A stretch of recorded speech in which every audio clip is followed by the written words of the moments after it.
My dear friends,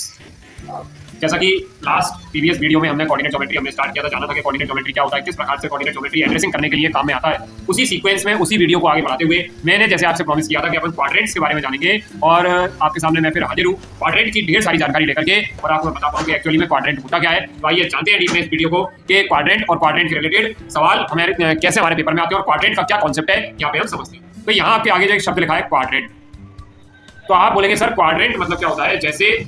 मैंने एक circle आपके लिए बनाया और इस सर्कल के यदि मैंने 4 इक्वल पार्ट्स में अगर उसको डिवाइड कर दिया तो ये जो पार्ट बनता है इसको हम क्वाड्रेंट के नाम से जानते हैं, इसको हम फोर्थ पार्ट या फिर क्वाड्रेंट के नाम से जानते हैं। तो इतनी बात क्लियर है कि कोई आपसे पूछता है कि क्वाड्रेंट क्या है, तो quadrant means fourth part of a circle is called quadrant, इसलिए उसको हिंदी में चतुर्थांश मतलब चतुर्थ या फिर चौथा भाग के नाम से अपन इसको जानते हैं। अब अगर आगे सीक्वेंस अपन लेके चले तो यहाँ आप देख रहे हो कि थोड़ा सा एक एग्जांपल भी मैं आपके लिए लेता हूँ ताकि आपको और मेरी बात क्लियर हो पाए कि सर क्वाड्रेंट क्या होता है। तो आप बोलेंगे सर क्वाड्रेंट मींस जैसे कि आप एक एज्यूम करो आपके घर में आपकी माताजी ने एक एप्पल लिया और उस एप्पल के आपके 4 भाई बहनों में उसको डिवाइड कर दिया, तो एक भाई को या एक बहन को जो पार्ट मिलेगा वो क्या बोलेगा या क्या बोलेगी कि मेरे को उस एप्पल का क्वाड्रेंट भाग मिला है, मेरे को उस एप्पल का क्वाड्रेंट हिस्सा मिला। तो अब देखेंगे जैसे ये डायग्राम क्लियर है हमारे आगे कि ये जो हॉरिजॉन्टल लाइन जो आपके सामने है, ये हॉरिजॉन्टल लाइन जैसा मैंने उस दिन भी आपको बताया था कि ये एक्स एक्सिस कहलाती है, ये जो वर्टिकल लाइन है ये आपकी वाई एक्सिस कहलाती है और दोनों जहां पे मिलेंगे वो आपका ओरिजिन कहलाता है और उसके जो कोऑर्डिनेट्स हैं उसकी जो एड्रेसिंग है वो 0 0 कहलाती है। अब यहाँ आप देखिए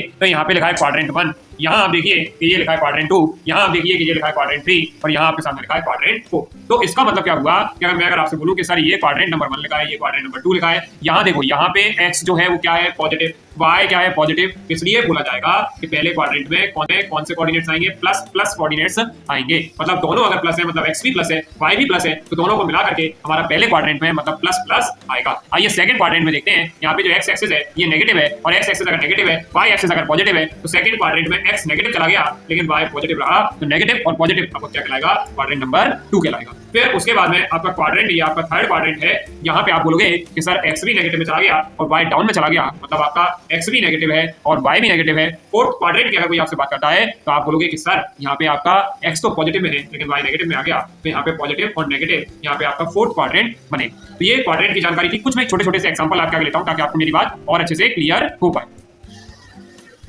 देखिए जैसे मैंने आपसे बोला कि आप मुझे 2,3 बताइए किस क्वाड्रेंट में होगा, तो आप बोलोगे सर आपने हमें बताया कि यहाँ पे x भी पॉजिटिव है, 2 यूनिट x चलेगा, 3 यूनिट y चलेगा, तो यहाँ पे 2,3 बनेगा। तो यहाँ पे सेकंड क्वाड्रेंट आया है और पहला क्वाड्रेंट है यहाँ पे, क्योंकि x भी पॉजिटिव और y भी पॉजिटिव है इसलिए 2,3 किस क्वाड्रेंट में बिलोंग करेगा, फर्स्ट क्वाड्रेंट। आगे बढ़ो, जैसे मैंने आपसे बोल दिया कि यार मुझे बताओ -3,5 किस क्वाड्रेंट में आएगा, ज्यादा नहीं सोचना है। आप क्या बोलोगे कि x नेगेटिव है सर और y पॉजिटिव है, तो आप मुझे तो बताइए कि अगर x नेगेटिव होगा y पॉजिटिव होगा मतलब x 3 यूनिट चला है y 5 यूनिट चला है, तो -3,5 सेकंड क्वाड्रेंट में सर बिलोंग करेगा। और मैंने अगर आपसे बोला कि सर -1 और -5 किस क्वाड्रेंट में बिलोंग करेगा, तो आप हमसे बोलेंगे कि सर यहाँ पे x भी नेगेटिव है, यहाँ पे y भी नेगेटिव है, दोनों नेगेटिव होने के कारण ये थर्ड क्वाड्रेंट में जाकर मिलेगा। अगर मैंने आपसे बोला कि सर यहाँ पे अगर मैंने आपसे बोला कि